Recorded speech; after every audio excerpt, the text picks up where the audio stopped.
Good morning everyone. Vivekananda Adarsh Vidya Mandir Vidyalaya की online class में आप सबका स्वागत है। विगत कक्षा में हमने समानता का टॉपिक आपके सामने पढ़ा, जिसमें कुछ कहानियाँ भी पढ़ी, मिड डे मील के बारे में भी जानकारी हमने प्राप्त की। आज उसी क्रम को हम जारी रखेंगे और समानता के बारे में और कुछ जानकारियाँ यहाँ पर प्राप्त करेंगे।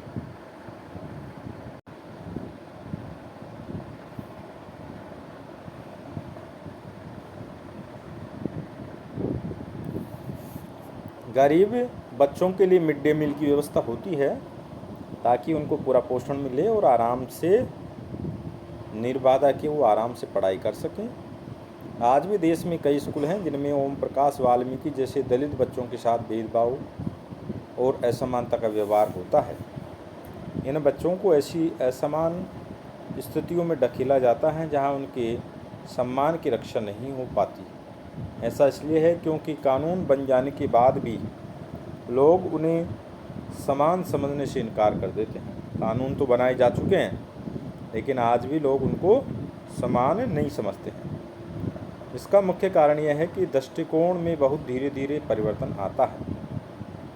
यद्यपि लोग यह जानते हैं कि भेदभाव का व्यवहार कानून के विरुद्ध है, फिर भी वो जाति, धर्म, अपंगता, आर्थिक स्थिति और महिलाओं के आधार पर लोगों से असमानता का व्यवहार करते हैं।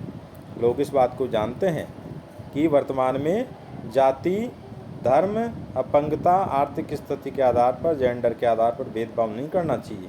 ये कानून विरुद्ध है, लेकिन फिर भी ऐसा वो करते हैं और असमानता का व्यवहार देखने को मिलता है।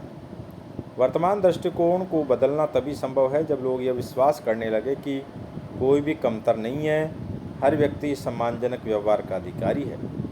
प्रजातंत्रीय समाज में समानता स्थापित करना एक सतत संघर्ष है, जिसमें व्यक्तियों और विभिन्न समाजों को सहयोग देना जरूरी है। इस पुस्तक में आप इस बारे में और आगे अधिक जानकारी प्राप्त करेंगे और समानता के बारे में जानकारी प्राप्त करेंगे।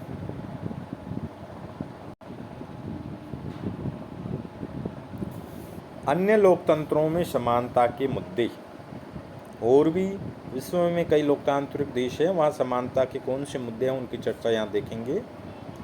शायद आप सोच रहे होंगे कि क्या भारतीय लोकतंत्र ही ऐसा है जहाँ असमानता का अस्तित्व है, जहाँ समानता के लिए संघर्ष जारी है। सच तो यह है कि संसार के अधिकांश लोकतंत्रीय देशों में समानता के मुद्दे पर विशेष रूप से संघर्ष हो रहा है। उदाहरण के लिए संयुक्त राज्य अमेरिका में अफ्रीकी अमेरिकन लोग जिनके पूर्वज गुलाम थे और वो अफ्रीका से लाए गए थे, वे आज भी अपने जीवन को मुख्य रूप से असमान बताते हैं। यानी आज भी वहाँ उन लोगों के साथ क्या होता है, भेदभाव होता है। अमेरिका में जो अफ्रीका मूल से जो लोग आए थे, उनके साथ आज भी भेदभाव होता है। जबकि 1950 के अंतिम दशक में अफ्रीकी अमेरिकनों के समान अधिकार दिलाने के लिए आंदोलन हुआ था।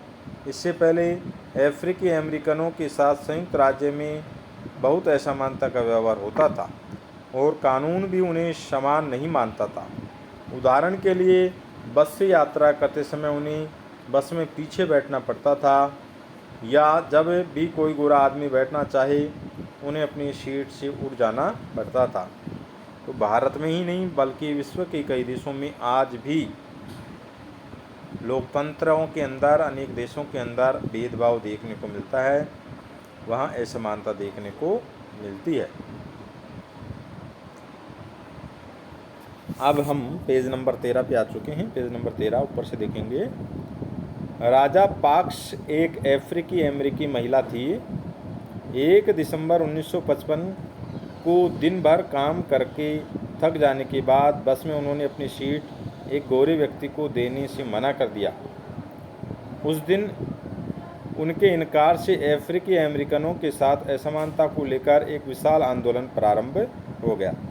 इस विषय को लेकर पूरे देश में असमानता पर क्या हो गया, आंदोलन प्रारंभ हो गया, जो नागरिक अधिकार आंदोलन कहलाया, जिसको सिविल राइट्स मूवमेंट कहा गया। 1964 के नागरिक अधिकार अधिनियम ने नस्ल, धर्म और राष्ट्रीय मूल के आधार पर भेदभाव को निषेध कर दिया। इसने यह भी कहा कि अफ्रीकी अमेरिकन बच्चों के लिए सब स्कूलों को दरवाजे खोले जाएंगे। उन्हें उन अलग स्कूलों में नहीं जाना पड़ेगा जो विशेष रूप से केवल उन्हीं के लिए खोले गए थे। इतना होने के बावजूद भी अधिकांश अफ्रीकी अमेरिकन गरीब हैं। अधिकतर अफ्रीकन अमेरिकन बच्चे केवल ऐसी सरकारी स्कूल में प्रवेश लेने की ही सामर्थ्य रखते हैं जहां कम सुविधाएं हैं और कम योग्यता वाले शिक्षक हैं, जबकि गोरे विद्यार्थी निजी स्कूलों में जाते हैं या उन क्षेत्रों में रहते हैं जहां के सरकारी स्कूलों का स्तर निजी स्कूलों जैसा ही ऊंचा है। तो यहाँ एक उदाहरण दिया है और उदाहरण देकर ये समझाने का प्रयास किया है कि किस प्रकार से बड़े देशों में भी आज भी वहाँ पर क्या है, भेदभाव होता है।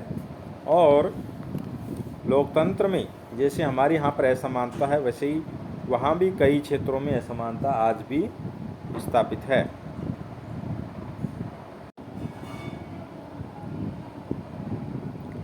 लोकतंत्र की चुनौती। किसी भी देश को पूरी तरह से लोकतंत्रीय नहीं कहा जा सकता।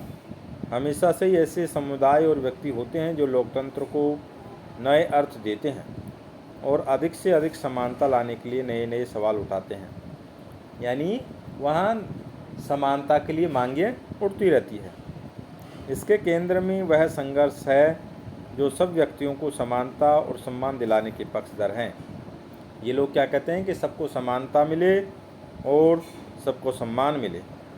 इस पुस्तक में आप पढ़ेंगे कि किस तरह समानता का प्रश्न भारतीय लोकतंत्र में हमारी दैनिक जीवन के विभिन्न पहलुओं को प्रभावित करता है। इन पाठों को पढ़ते हुए विचार करेंगे कि क्या सभी व्यक्तियों को समानता और उनके आत्मसम्मान को ऊंचा रखने की भावना को लोग स्वीकार कर रहे हैं या नहीं।